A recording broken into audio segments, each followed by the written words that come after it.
Hello and welcome to a very special episode of Retrograde Amnesia. In this episode, our deputized correspondent, community member SSD Ninja, has scored an interview with Arnie Roth. Arnie Roth is a Grammy-winning musician and conductor of Distant Worlds.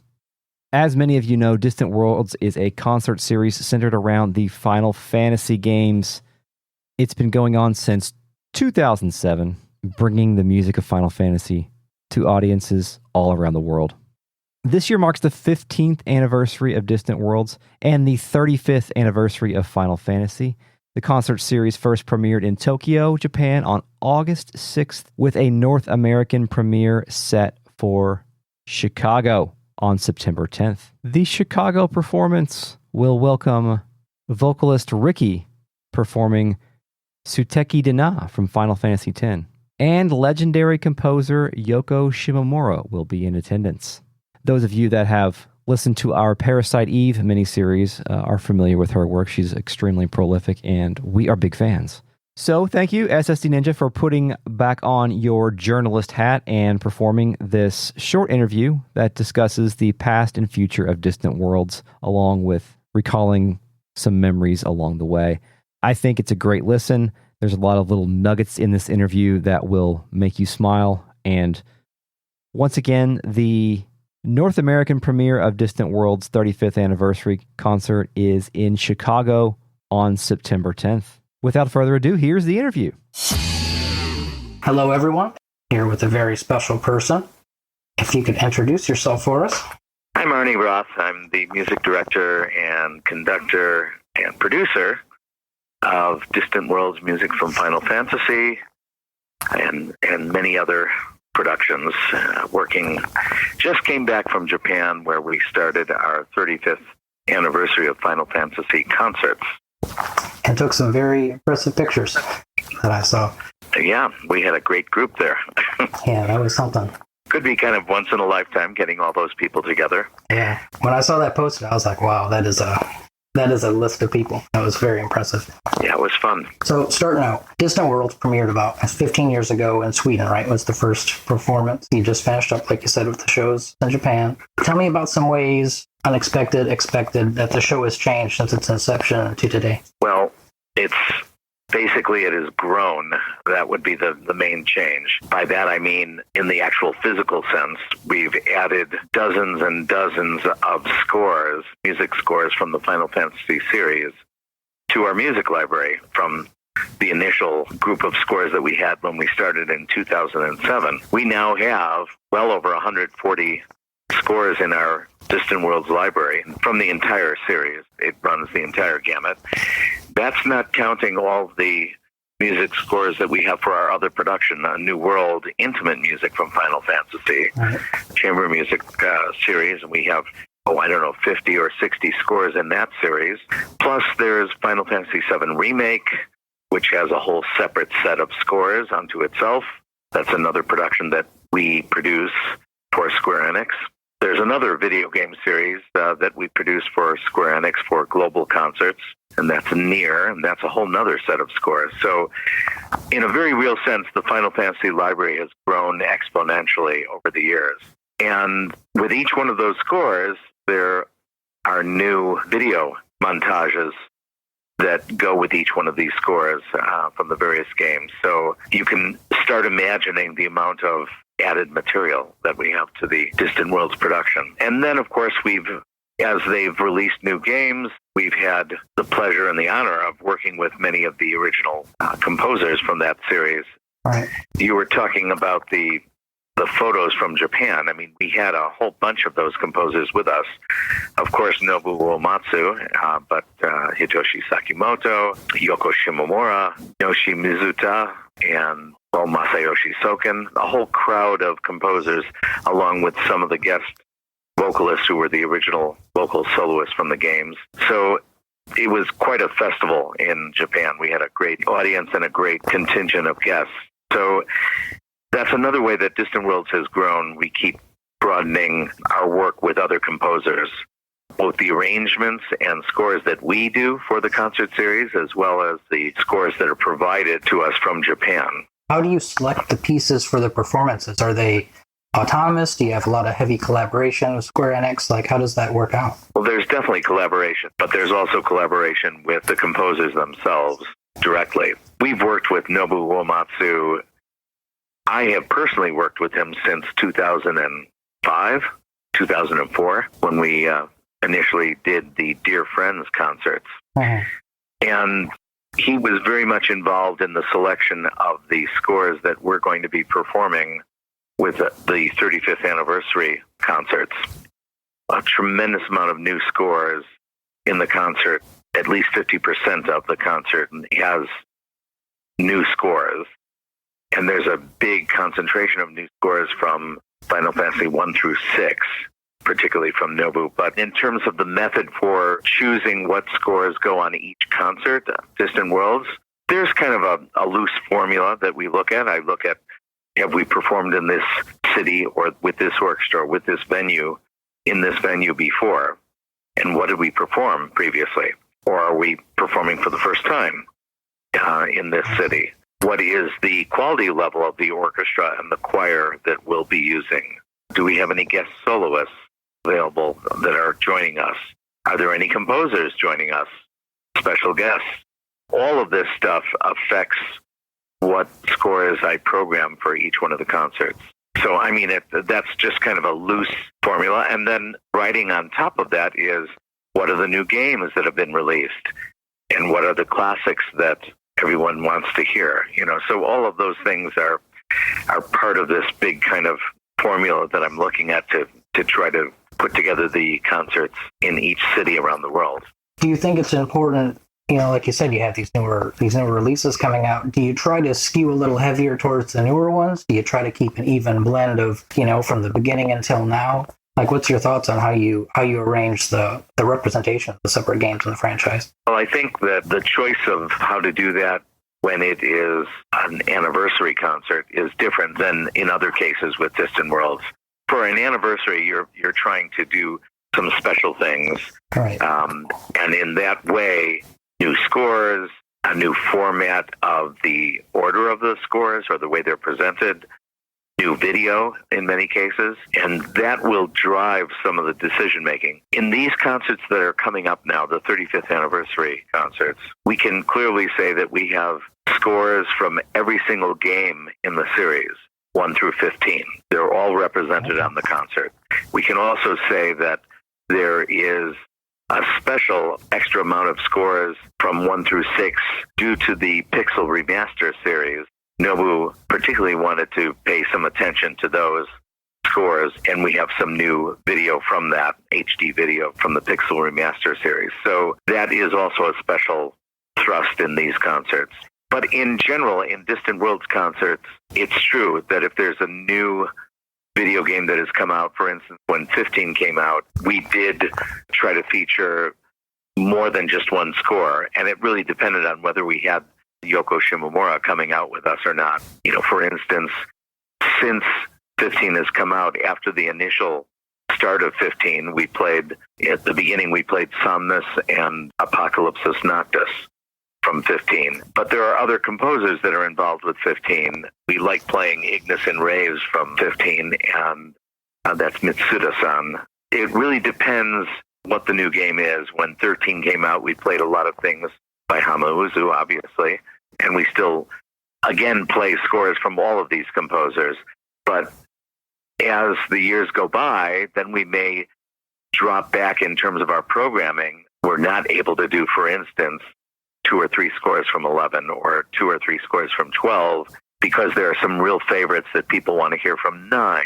Or we have a singer from 8 or from 10 that's joining us, and, you know, that kind of thing. So, or 14, which has become tremendously popular over the last few years. It's really exploded in the community. This is going to get posted to. It is amazing, like the level of popularity it has. It's really something. Right. Yeah. No, I agree. And so we have to respect all of that.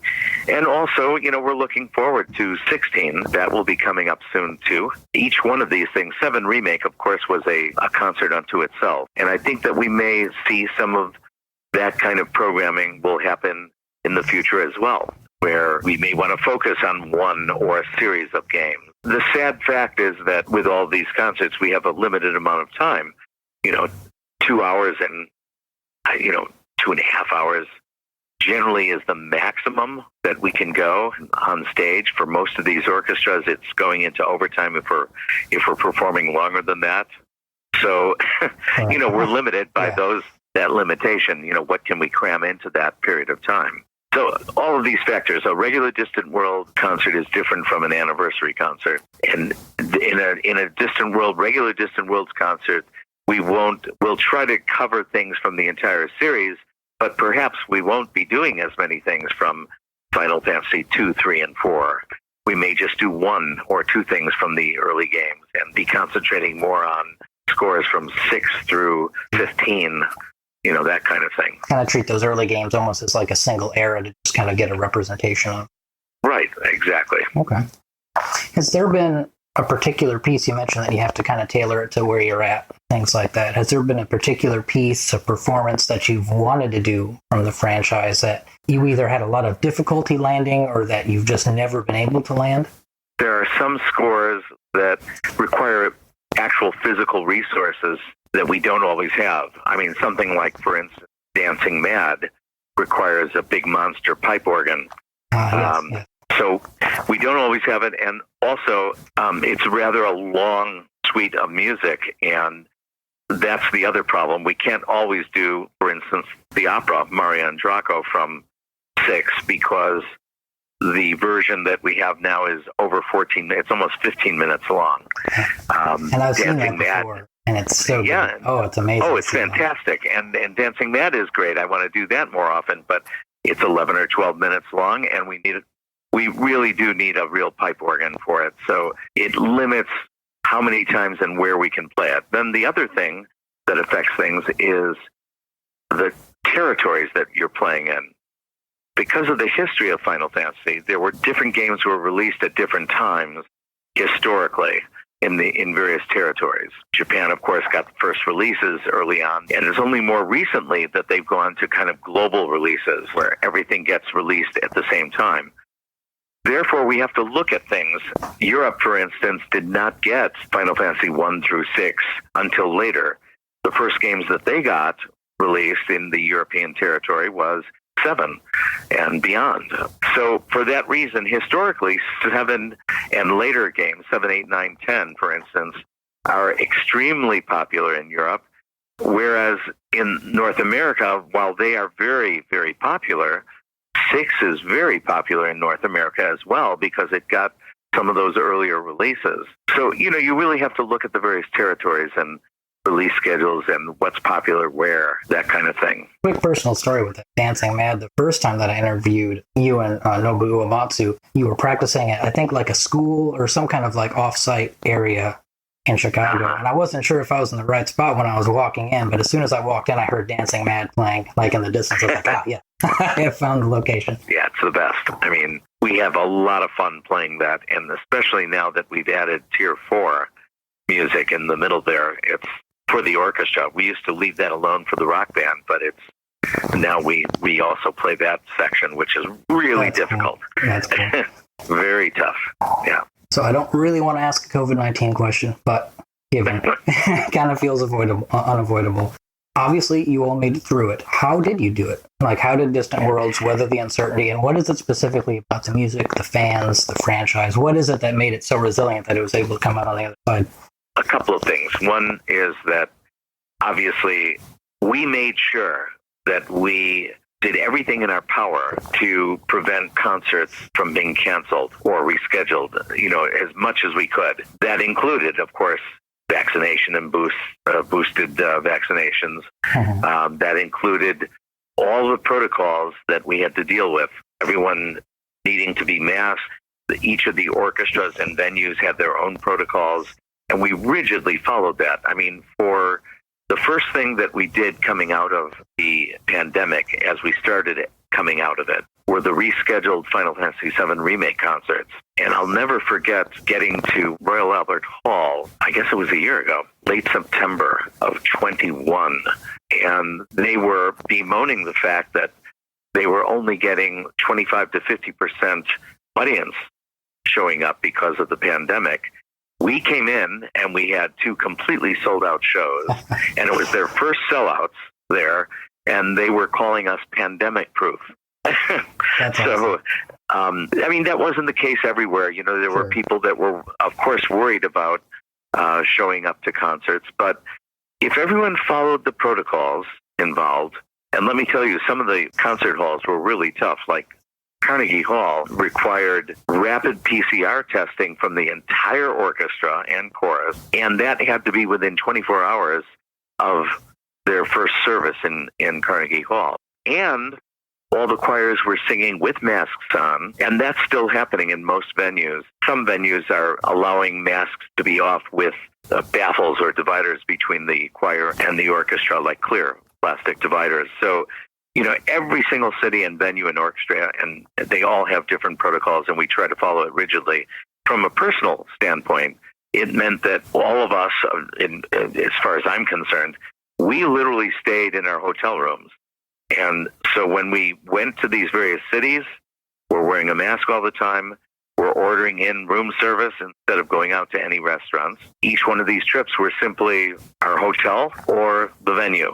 And that was it. It's not as if we were, even if we were in London or Paris or wherever, we were not going around to many different places.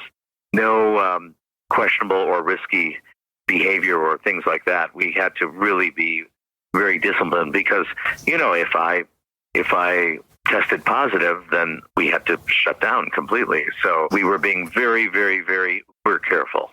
That's tough because that makes the worldwide tour just a series of hotel rooms. It's got to be very, has a strong morale hit on everyone performing, and working with the show to just kind of just go from place to place like that. That's tough. It's true. It was tougher.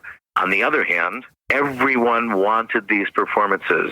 Yeah. We wanted all these performances, and we didn't want to let any of the fans down that were showing up and keeping their tickets, and some of them had held on to their tickets for a year plus without asking for refunds. And we felt a real indebtedness to pull out all the stops and make it happen. And it's not just the fans either. It's all the musicians involved, all the venues, that suffered through all this. We all wanted to kind of pull together and make it happen. So it's really, when you really look at it in the big picture, it's a very small sacrifice to be very careful. And knowing that we've gone around the world. Yeah. We've done this before, and we're going to go back to it. And, we already have it scheduled. So we know that there's better times ahead, and we see things being slowly opening up and getting a little more forgiving in terms of protocols. Uh-huh. So we know we're heading in the right direction. So, it's really the fans that we have to thank every time because they're the ones that are sticking through it. It's the only reason we can continue doing these concerts is because of the support of the Final Fantasy community. That's such a cool story. I'm calling you pandemic proof. That's a cool. It was cool. Yeah. We come out for him. Right. What performance? Kind of looking back, this is an anniversary tour. What performance, if you could pick one, really stuck with you, like really left an impact? Can you pick one? Oh, there's so many. As often as I enjoy performing in Japan, and I really do, they have a culture of restraint relative to the concerts. So while they're a tremendous amount of fun performing there in Japan, the most astounding concert in terms of the synergy between the audience and the performers would have to be the Royal Albert Hall concerts. They've been some of the most memorable, and we've done a bunch of them, and there's other ones too, places like Boston Symphony Hall or Chicago Symphony Center, places that are restricted in size. There may be 2,400, 2,500 seats. And when you have a sold-out show with that, it's kind of unbelievable amount of volume and energy coming back at you from the audience. And that lifts the musicians and everyone to another stratosphere, another strata in terms of the energy that we give back on the performances. So it's really great. One of my favorite shows that I've seen was the Undertale live performance that I think your son was in charge of. Oh, yeah. Smaller venue, and it was electric in there. It was just... It really was, right. And we're working on that. We hope that we can expand that. We're talking to the principals involved, and that's excellent. We hope that we can move it forward. Yeah. That's very good to hear. Yep. So what's next? You got this anniversary. Tour going on. Well, Chicago is next. If you're talking about in the large picture. Large picture. Yeah. Oh, there's all kinds of things next, and I can't tell you very many of them because they're all confidential. While I was in Japan, I had meetings with Square Enix, and we actually have mapped out a couple of things for the next 3 years. Oh, yeah. Awesome. So there's a lot of exciting stuff on the horizon for Final Fantasy, for many different productions. We're really excited about it, and we're planning. We're already in the phase of holding venues at the end of 2023 and 24, because the biggest problem coming out of the pandemic for us is that so many of the concert venues have gotten so booked up because of the postponements. Now it's really difficult to get into a lot of these venues, the ones that we want to be in. So we have to kind of work further out to make sure that we have the best venues in the world. So we're working on all of that stuff. I can assure you that we're looking 3 to 5 years in the future here. That won't be a problem. And of course, right now we're getting ready for our first of the global concert of the 35th anniversary concerts. Chicago's first, Los Angeles and Pittsburgh are coming up within September as well, and Royal Albert Hall, October 1st and 2nd. So it's going to be great. The community where I'm at, it got mostly big from starting as a Xenogears podcast. It was originally going to be just like a one and done, like a book club style. We're just going to go through Xenogears chapter by chapter, beat by beat. That's their little slogan. And great. So I'll get kicked out of the community if I don't ask.